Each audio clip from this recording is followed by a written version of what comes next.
뭐가 엄청 공간이 있는데요? 그쵸? 저 시꺼먼 게 뭐예요? 저 공간 아니에요? 빈 공간 아니에요? 뇌가 없네요.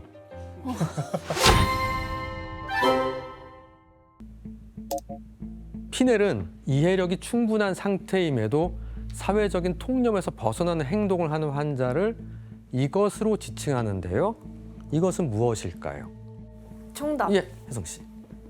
천재. 천재. 지니어스다. 아, 혹은 영재. 혜성 씨 오답입니다. 혹은 예, 지원 씨. 사이코패스. 바로 맞추셨습니다. 정답입니다. 사이코패스? 역시 형 사이코패스. 나 좀 그쪽 재질이 있어. 사페 가체질이 있으신. 사페 역시. 사이코패스? 그러니까 우리 정말 많이 쓰는 말이잖아요. 이게 지금 우리가 말한 필리피넬이 처음 만든 단어라고 해요. 그때 만들어졌구나. 사이코패스.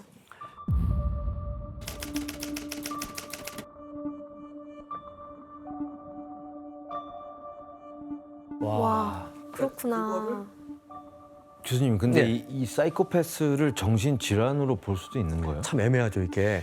지금의 현재 정신과 진단 분류에 들어있진 않아요. 이처럼 가장 유사한 건 반사회적 인격 장애. 또 그것도 들어보셨죠? 네, 네, 맞아요. 근데 이제 이분들의 특징은 대체적으로 죄책감이 없고요. 자기중심적. 그리고 법과 도덕. 우리가 정해놓은 이렇게 룰이 있잖아요. 이걸 쉽게 탁 넘어가요. 그리고 바로 이런 문제적 행동이 대개 청소년기 시작해가지고 20대, 30대, 40대까지 꾸준하게 일어나고요. 가족한테만 막 나쁘게 굴다가 회사 가서 잘하고 이런 게 아니라 일관되게 모든 영역에서 발생하게 돼요. 자, 그럼 지금 우리가 익숙한 이 사이코패스 하면 각종 이슈가 떠오르고 있잖아요. 예. 네.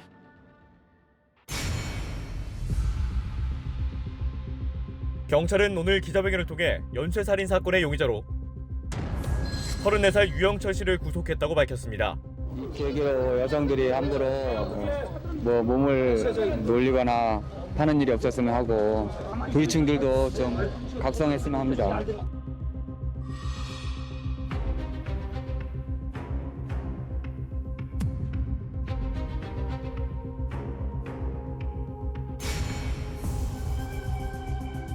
경찰은 납치 살해 용의자로 38살 강모 씨를 붙잡아 범행 일체를 자백받았습니다.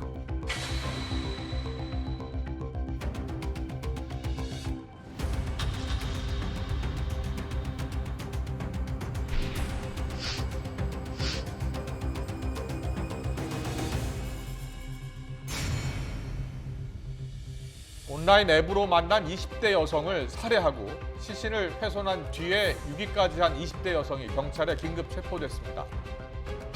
23살 정유정. 범행 이후에 시신 일부를 여행용 가방에 담아 도로 근처에 있는 풀숲에 버린 거로 드러났습니다. 그럼 누가 죽였는데? 살해를 당한 거지. 누구한테? 모르는 사람한테. 그 니하고 관련이 있나? 나랑 아무런 관련이 없지. 니가 죽였어? 아니, 그럼 지 혼자 죽었어? 아니, 살해되는 걸 봤어? 응, 너 지금 네 아빠한테 한 말 그대로 하면 형사들이 믿을 것 같나? 안 믿지. 안 믿으려고 하겠지. 아유 정말 왜 그래 너?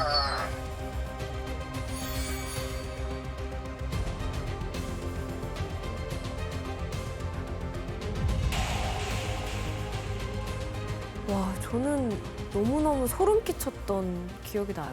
정유정이 사이코패스 테스트를 했는데 일반 사람들은 뭐 한 15점 정도가 나온다고 해요. 40점 만점에. 근데 28점이 나왔다고 하더라고요. 그래서 그게 이제 뭐 전과가 있었던 사람이 아닌데 그 정도가 나온 거면은 정말 높은 수치라고 봤어요. 네.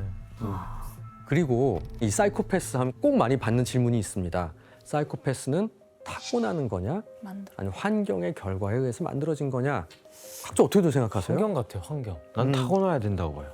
그래서 지금까지 이제 여러 가지 연구들이 쌓였어요. 그래도 이건 상당히. 왜냐하면 정말 너무 특징적인 증상들, 행동들을 보이는 사람들이니까 생물학적 요인에 의해서 발생한다는 게 현재의 정설이긴 해요. 그래서 실제로 연쇄살인을 저지른 진짜 사이코패스들의 뇌를 촬영한 게 있습니다. 그랬더니 일반인과 확연히 다른 점이 발견되었어요. 한번 확인해 볼까요? 예. 와,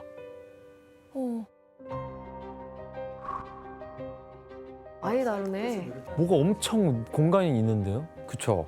저 시꺼먼 게 뭐예요? 저 공간 아니에요? 빈 공간 아니에요? 뇌가 없네요. 아니 사이코패스는 빈 게 너무 많아서 뇌가 없네요. 근데 특정 영역이 좀 없긴 해요. 특히 어느 부분이, 위 앞부분이 특히 비어있죠. 그러니까 뇌의 전두엽이랑 우리 앞부분이. 공감 능력? 예, 전두엽의 감정, 지금 스텔라 씨 얘기한 공감 능력, 실행 능력, 충동을 억제하는 능력, 이런 부분들을 담당하는데 이 전두엽의 기능 저하가 사이코패스의 성향과 연관이 있을 거라고 추정을 하게 되는 거죠.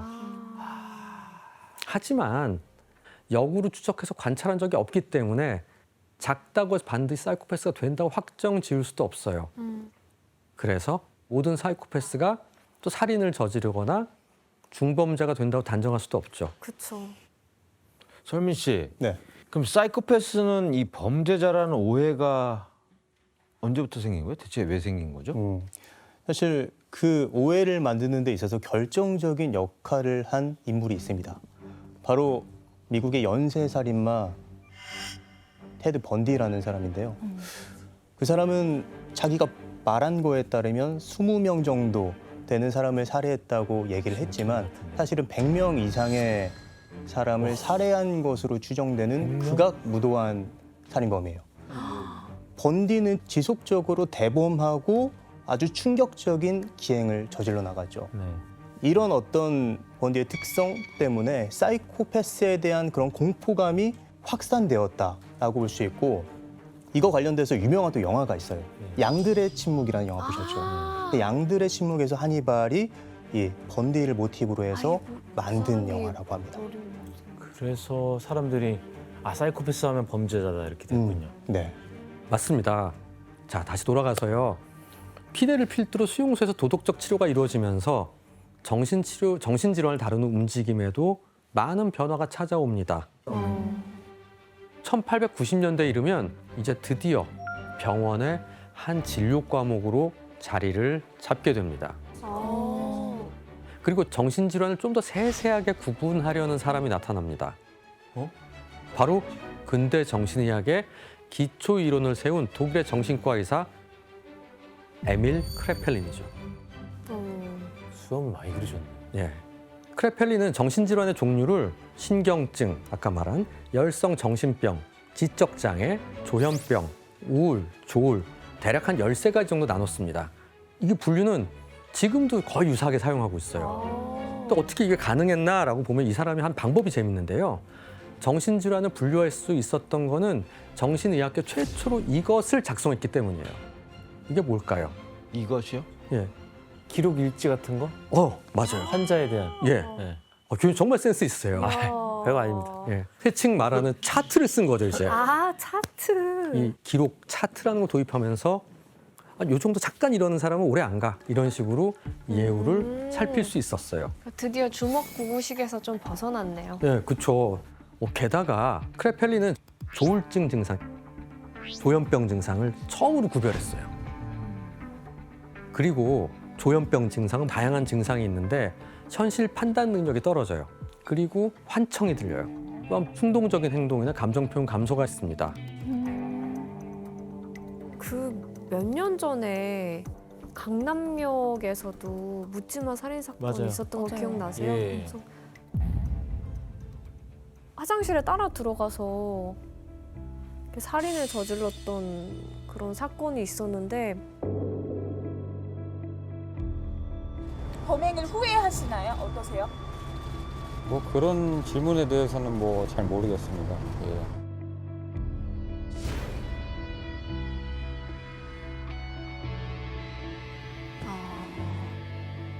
하지만 특수한 경우를 제외하고는 조현병 환자가 폭력이나 범죄를 저지르는 경우는 극히 드물다고 할 수 있습니다. 자, 실제로 2016년 통계를 보면 조현병 환자 1000명당 9명 정도로 추정됩니다. 조현병을 범죄와 연결시키는 건 지금 현대 사회의 또 다른 편견이라고 보시는 게 어떨까 싶어요. 그리고 조현병이 무엇보다 큰 특징 중에 하나는 인지 능력이 많이 다르다는 겁니다. 조현병 환자들의 경우는 그림이나 글을 쓸 때도 색다르게 표현할 때가 있는데요. 한번 이분의 그림을 보셨으면 좋겠습니다. 색다르게 쓴다.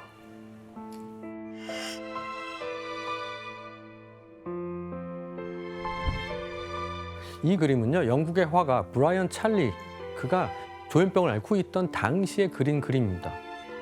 이 그림 이상하세요? 아니요. 특별히 이상이 없으시죠? 네. 자, 그럼 다음 그림 한번 볼까요? 기괴한데? 뭔가 좀 기괴해졌죠? 이 그림을 그렸을 때 브라이언은 첫 번째 그림을 그리고 4일 후고요. 4일 후에 먹던 약의 용량을 반 이상 줄인 상태라고 기록을 남겼습니다. 그러니까 뭔가 머릿속이 혼란스러워지기 시작했다는 느껴지죠. 근데 어떻게 보면 좀 더 예술적으로 된 것 같기도 하고. 그렇죠. 그런 면은 좀 있죠. 자, 이 다시 4일 후에 그린 그림을 한번 보시죠. 큰일 났는데요, 이거는. 자, 이제 자화상의 이목구비를 구별하는 것도 힘들게 되었죠. 그리고 머리 위에 이 검붉은 부분이 있는 것들은 자기 피를 빼서 그렸다고 해요. 그러니까 약을 먹지 않고 줄이면서 점점 증상이 나빠지는데 급속히 나빠지는. 이분은 약을 줄이면 안 되겠네요, 그러면. 그래서 점점 생각의 틀이 망가지는 거 있죠. 그래서 우울증이 감정의 병이라면 조현병은 이렇게 생각의 병이라고 할 수 있습니다. 와, 저렇게 변하는구나. 크레펠린이 처음 정신질환을 분류한 이후부터 지금까지 조현병에 대한 연구가 계속 진행 중이에요. 하지만 아직까지 명확한 발병 원인은 밝혀지지 않았어요. 그만큼 정신질환이 참 복잡한데요. 유전적인 뇌 기형, 분만중 감염, 뇌 손상, 최근에는 도파민의 과도한 분비도 조현병 발병의 원인 중에 하나로 이렇게 꼽히고 있습니다. 이처럼 크레펠린의 활약에 의해 오랫동안 광기로 취급되는 정신질환은 드디어 증상을 분류하고 체계를 가지고 만들어 나가기 시작했어요. 그런데 여전히 정신질환에 대해서는 부정적이었습니다. 근데 이런 부정적인 시각들이 조금씩 달라지기 시작합니다. 자, 그럼 여기서 문제 내겠습니다. 산업이 급속도로 발달하자 유럽에서는 이것의 개념이 정확해지면서 정신질환이 증가하게 되는데요. 여기서 이것은 무엇일까요? 이곳의 개념이 정확해지면서 증가해. 개념? 흔히 사용하는 일반적인 스텔라 씨. 시간 개념? 스텔라 씨 정답입니다. 어떻게 그 생각을 하셨어요? 아니 시간 개념 없이 산다 막 이런 얘기 그쵸, 많이 그쵸. 하잖아요. 네. 그 제가 좀 시간 개념 없이 살아서 당시 유럽 사람들에게 시간이란 개념이 생소했대요.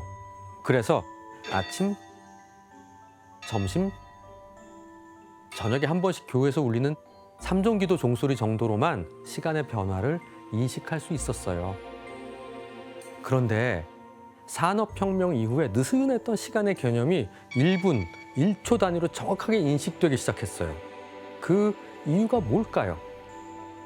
그러니까 교통. 맞습니다. 철도. 철도. 차가 아직 나오기 전이니까 1800년대 철도가 유럽 전역으로 뻗쳐나가기 시작하면서 많은 사람들이 기차 시간표를 확인하게 됐어요. 그래서 이런 변화를 표현한 만평이 있었습니다. 함께 보실까요? 기차에 쫓기네, 시간에 쫓기네. 타임이라는 철도의 공포에 압도되는 모습인데 옛날 같으면 30분마다 기차 한 대가 있는 게 아니니까 못할 수 있잖아요. 네. 그래서 모든 기차역마다 커다란 시계탑이 세워졌고요. 그러니까 일상 속에서 시간이 되게 중요해지니까 1분 1초라도 놓치면 큰일 나라는 게 강박적으로 생기는 거예요. 그럼 교수님 두 번째 이유는 뭐예요? 시간을 정확하게 인식한 건? 바로 공장 노동자가 증가하게 된. 산업혁명은 공장이잖아요. 출퇴근. 좋죠. 근로시간 계산해야 되고. 산업혁명 당시 영국의 평균 노동시간은 하루 14시간에서 16시간이었습니다. 네. 한 사람이 여러 공장에서 교대로 일을 하는 경우도 많았다고 해요. 그러다 보니까 출근, 퇴근, 야근 이러면서 시간 개념이 머리에 생기게 되겠죠. 자, 그러니까 최초로 시간에 대한 강박이 생긴 거고 그걸 스트레스로 여기게 되면서 우울, 불안, 공포에 대한 한 요인으로 작용하게 된 거죠. 이 같은 시간의 영향으로 새롭게 쓰이기 시작한 단어가 있어요. 그게 뭘까요? 신경쇠약. 네, 바로 신경쇠약입니다. 이 신경을 말하는 뉴론하고 무기력하다는 뜻의 아스테니아라는 단어를 써서 신경쇠약이라는 병이 만들어진 겁니다. 이건 진짜 사회가 만들어낸 산물이죠. 그러다 보니까 이후에 영국에서는 정신병원과 환자의 증가가 또 늘어나게 됩니다. 1807년 영국의 인구 10,000명당 정신질환 겨우 딱 2명, 정말 이상한 사람들만 딱 있었던 거죠. 그에 비해서 1844년이 되니까 10,000명당 12명으로 6배나 늘어났습니다. 와우. 엄청 많아졌네.